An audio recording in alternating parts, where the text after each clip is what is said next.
आज हम मौजूद हैं गाज़ियाबाद के एक ऐसे इलाके में जहां पर गली में चल रही है पाठशाला।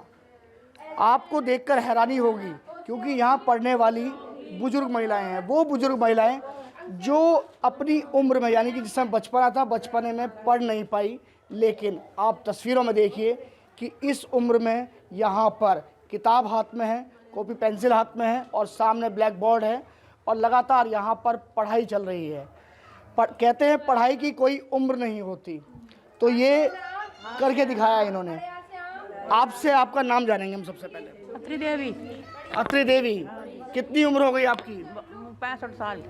65 साल की उम्र में आपने कॉपी पेंसिल हाथ में ले लिया? बेटा पढ़ने लगे हैं, अब हम भी कुछ सीख लें, आखिरी बार जाती बार कुछ सीख लें। अच्छा, अब आप इतने दिन बाद, इतने समय बाद, इस उम्र में ही आपने क्यों सोचा? आप क्यों सोचा हम बैंक में जाते हैं तो बहू को ले जाते हैं साथ या पोते को ले जाते हैं, वहाँ फार्म भरवा में तो हमें दिक्कत आवे है। अब भैया हम पढ़े लिखे नहीं है, बहू हमारी पढ़ी लिखी है, उसको 10 फेरा कहें जब 1 फेरा हाँ करे है, तो हम इस मारा आए हैं यहाँ। थोड़ा बहुत फार्म वार्म भरना जान गए तो हम बिना पढ़ने के, यानी कि पढ़ लिख कर आत्मनिर्भर बनना है, किसी के सामने कहना ना पड़े कि आप मेरी जी किसी को सहारा ना बने। अब घर में हमारी बहू भी है, एक बेटा भी है, 2 पोते हैं, 1 पोती हैं, सब पढ़े हुए हैं। अब भैया वो इंग्लिश में बोलते हैं, हम अपना वो देहाती आदमी है गांव के, हम तो गमट्टर। हाँ भैया हम तो गांव के हैं, हम तो वही बोले हैं। वो कहते हैं अम्मा वो पढ़ा, भैया हम कैसा पढ़ा, हम पढ़ाना ही ना सिखाया हमें, वो पढ़ा में हम पढ़ाएंगे, भैया बोलो तुम हम लिखेंगे। कैसी चल रही है पढ़ाई अब? भैया पढ़ाई तो अच्छी चल रही है, हम तो कहें चाहे मैं कुछ मैडम बेचारी भगवान या खूब उम्र लंबी करे, कुछ बना दे हमें भी। कुछ सीखा अब तक? कुछ आया? A for apple, B for ball, B for ball, cat माने बिल्ली, ऐसा ही है। देखिए बिल्कुल पढ़ाई की कोई उम्र नहीं होती, ये सच्चाई है। आपका नाम जानेंगे, क्या नाम है आपका? मैंने अभी आपको बताइए, आप दोबारा बताइए। कमलावती मेरा नाम है। कैसी चल रही है पढ़ाई आपकी? अच्छी चल रही है। अच्छी चल रही है। 56 साल उम्र हो गई। जिस समय पढ़ने लिखने की उम्र थी उस समय क्या मजबूरी रही? उस टाइम पे हम बच्चे वाले थे, बच्चों को संभालने में लकड़ी की उम्र हमारी नहीं। अब बच्चे बड़े हो गए, अब बच्चों से फ्री हो गई है, शादी ब्याह कर दिए, तो हमने भी सोचा कि हम आगे बढ़ के हम भी बच्चे बन के सीख जाए। अच्छा, जब महसूस होता होगा जब बस पे लिखा हुआ पढ़ना पड़ता होगा, पूछना पड़ता होगा किसी से कि भैया ये बस कहाँ जा रही है? हाँ, तो वो ये बोल देते हैं आगे पूछ लो, बस स्टाफ वाले से पूछ लो, बताते तो नहीं है, आगे बोलते हुए चले जाएंगे। पर कोई ये हमें ये तो नहीं कहेगा कि स्टाफ पे चलो हम बैठा दें, वो तो हमको ही देखना पड़ेगा ना। हम पागलों की तरह देखते रहते हैं, 2-4 जनों से पूछेंगे कि हाँ जी ये बच जाएगी, जब उसमें चढ़ेंगे जब जाएंगे, और कभी गलत बैठ जाए तो गलती उतर जाए। ऐसा तो हमारे साथ हो चुका है 1-2 बार कि हम गलत बैठ गए थे तो गलत दूसरे स्टाफ पे बैठ गए थे, फिर हमने पूछ के फिर दोबारा वापस आए उसी जगह पे, फिर उसी जगह से फिर वापस गए। ऐसा हुआ हमारे साथ में, तो हमने सोचा ये तो बहुत बुरी बात है। अब बच्चों से हमने थोड़ा सा बोला कि तुम हमारी हेल्प करो, हम भी तो थोड़ा तुम्हारे सारे से सीख जाएंगे। तो आपका नाम क्या है? नसरीन। नसरीन जी, ये बताइए कैसी चल रही है पढ़ाई? अच्छी चल रही है। अच्छी चल रही है। बच्चे कैसा पढ़ा रहे हैं आपको? अच्छे पढ़ा रहे हैं बच्चे तो। हाँ। कितनी एज हो गई आपकी? 60 साल। अब 60 साल में कुछ तो परेशानी खैर आई होगी आपके सामने भी परेशानी। कुछ ऐसा बताइए कि जब आपको महसूस कई बार हुआ हो कि पढ़ना लिखना बहुत ज़रूरी है। क्या सारी परेशानी बताई है इन्होंने, वही सारी परेशानियाँ। आपके साथ भी हुआ कभी कि जाना था जापान, पहुंच गए चीन, कुछ ऐसा जो कहा जाता है कि जाना तो हमें बुलंदशहर था, पहुंच गई दिल्ली? पहुँच गए दिल्ली, ऐसा हुआ है। ऐसा हुआ है? हाँ, रेल में भी ऐसे पहुँच गए हम तो, जरे कहाँ से कहाँ। चलिए, अब आप पढ़ाई चल रही है, यानी कि अब आप पढ़ लेंगे और पढ़ लिखने के बाद सही एड्रेस पे सही पते पर पहुंच जाएंगे। पहुँच जाएंगे, हाँ सही पते पे पहुँच जाएंगे, कोई दिक्कत नहीं होगी। देखिए, ये ब्लैक बोर्ड है और ये बच्चे हैं यहाँ, बड़ी ही शिद्दत के साथ ये बच्चे ने पढ़ा रहे हैं। इनसे भी बात कर लेते हैं क्योंकि बच्चे हैं। बेटा क्या नाम है आपका? अंजू।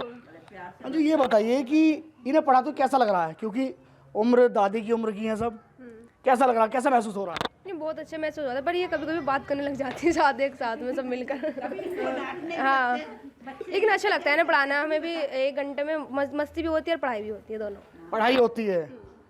पाठशाला चल रही है गली में? जी। तो अभी तक के मतलब मन लगा के पढ़ती है नहीं पढ़ती हैं, या फिर ऐसी बस आए बात करी? नहीं पढ़ती हैं रोज, वो लास्ट में 5 मिनट रहते हैं उसमें मस्ती करती हैं बस। अच्छा, हाँ यानी पढ़ाई अच्छी चल रही है? हाँ पढ़ाई अच्छी चल रही है। आपसे जानेंगे, क्या नाम है आपका? समा समा, ये बताइए कि पढ़ाई कैसी चल रही है? सही चल रही है पढ़ाई। सही चल रही है। आपने पढ़ाई क्यों नहीं की? उस समय पढ़ने की उम्र थी। जब पता नहीं था पढ़ाई कितनी ज़रूरी है, अब पता चल रहा है ज़िंदगी में पढ़ना लिखना ज़रूरी है। सिलाई विलाई करो तो न पाना भी नहीं ले पाते हैं। अब कुछ काम तो कर लेंगे, कुछ जान जाएंगे तो पढ़ लिख कर। बिना पढ़ाई के बहुत ही ज़्यादा परेशानी रहती है। कहीं ना कहीं दुकान पे जाओ, दर्जी से मांगो, कुछ देता है, कुछ नपाई जो होती है। न पाना नहीं ले पाती हूँ ना, जी, इसलिए तो थोड़ा होशियार होना चाह रही हूँ। तो सिलाई कर लिया करूँगी घर में। अपने 3 बेटियाँ हैं मेरी, आदमी ज़्यादा कमाते नहीं हैं और हम होशियार होते तो कुछ कर लेते। अम्मा क्या नाम है आपका? शाहजहाँ भैया। शाहजहाँ, कैसी चल रही है पढ़ाई? बढ़िया चल रही है भैया। पढ़ना जब बढ़िया चलेगी जब तो आगे कुछ सीखेंगे। बताओ, बढ़िया ना पढ़ाएंगे तो हम तो ऐसे कैसे ही रह जाएंगे। यानी पढ़ेगा भारत बढ़ेगा भारत। हाँ कैसी अब तक क्या पढ़ा आपने? भैया सब ऐप अनार आप आम, छोटी सैमली, बड़ी सही, सब कुछ पढ़ा रही हैं बच्ची। उम्र कितनी हो गई अब? 8 साल। हम तो कुछ भी न जानते, पेंसिल पकड़नी भी न जाने। अब पेंसिल तो पकड़ कर कुछ कर लें अपना काम। क्या क्या परेशानी आती है बिना पढ़ाई के? भैया बिना पढ़ाई के तो सारी परेशानी है। कहीं बाजार को चले जाओ तो पैसे भी गिनने ना आते हमसे तो पूरे। कोई कम दे दे तो भैया बाद में हिसाब लगावे, उसके दौरा जहाँ भैया इतने कम है ना जी, हमने पूरे दे दिए भैया। इतने कि हमने सब्जी ली इतने तुमने दिए। कहीं सवारी गांव को जावे तो बस में पूछते रहेंगे भैया कहाँ जाएगी गाड़ी, अम्मा लिख रहा देख लो भैया, लिख के पढ़े हुए होते तुमसे ना पूछते बेटा हम क्या करें। अम्मा पढ़ाई कोई उम्र नहीं होती और बहुत अच्छा किया आपने ये निर्णय लिया। आप आइए मैडम जी इधर, आपसे बात करते हैं। आप ही की पाठशाला है, कैसे क्या मतलब क्या करते हैं? आपकी जो पाठशाला है इसमें बुजुर्ग महिलाएं बहुत जुड़ रही हैं, कितनी महिलाएं अब तक जुड़ चुकी हैं इसमें? हमारे पास 3 ग्रुप चल रहा है। एक तो ये रोज़ी कॉलोनी में चल रहा है विजयनगर, और 2 ग्रुप चल रहा है ये बिच्छल द्वार में झुकी झोपड़ी में जी। और ये सारा जो महिलाएं हैं ये इनकी इच्छा है पढ़ने की, इनकी अपनी परेशानी है। और मैं तो आई थी, ये नई यूनिसेफ एक्शन एड का प्रोजेक्ट चल रहा है, नई पहल परियोजना, तो उसके तहत किशोरियों के साथ बात करने मिलने आई थी और उनके साथ साथ महिलाओं से भी मिली। महिलाओं ने कहा कि हमें पढ़ना है, तो हमने कहा अच्छा चलिए ठीक है। तो इन महिलाओं के लिए मैंने फिर एक पाठशाला ऐसे ही स्टार्ट किया। फिर बीएसए ऑफिस से पता किया तो वहाँ पे भी पूर्ण शिक्षा का प्रावधान है कि महिलाएं पढ़ना चाहती हैं। तो अच्छा ये बताइए कि जब आप इनके पास पहुँची होंगी, घरों से निकालना बहुत मुश्किल हुआ होगा उस समय, समझाना भी पड़ा होगा? इसमें मुझे लग गया 2-3 महीने समझाने में, बताने में। बिल्कुल समझाने बताने में। मैं जुड़ी थी इनसे, मुझे हो गए 4-5 महीने इनसे जुड़े हुए, पर अभी 1 महीने से प्रॉपरली क्लास चल रही है। फिर भी महिलाएं बहुत जिम्मेदारी के साथ आती हैं टाइम टू टाइम, और जाना है। कुछ महिलाएं शादी में गई हैं तो बता के गई हैं कि मैं इतने दिन के लिए छुट्टी लेकर जा टीचर से छुट्टी लेती हैं? जी, ये हमारी किशोरी समूह है और इनसे छुट्टी बता के जाती हैं। अभी एप्लीकेशन लिखना नहीं आता, अभी सीख रही हैं, तो बता के जाती हैं कि हम इतने दिन के लिए जा रहे हैं। चलिए, बहुत अच्छी सीख आप दे रहे हैं, बहुत अच्छी पहल है आपकी। देखिए किस तरह से यहाँ पर जो बुजुर्ग महिलाएं हैं वो यहाँ पर पढ़ाई कर रही हैं, आप ये देख रहे थे। वहीं जो किशोरी हैं, जो बच्चियाँ हैं, वो इन्हें पढ़ा रही हैं। कहीं ना कहीं अनपढ़ होने का मतलब ये है कि आपके सामने बहुत सारी परेशानियाँ आती हैं। जैसा कि ये बता भी रही थी कि जाना हमें कहीं और होता है, बस में कुछ और लिखा होता है और हम पहुँच कहीं और जाते हैं। तो इनका ये कहना है कि हम पढ़ेंगे तो आगे बढ़ेंगे।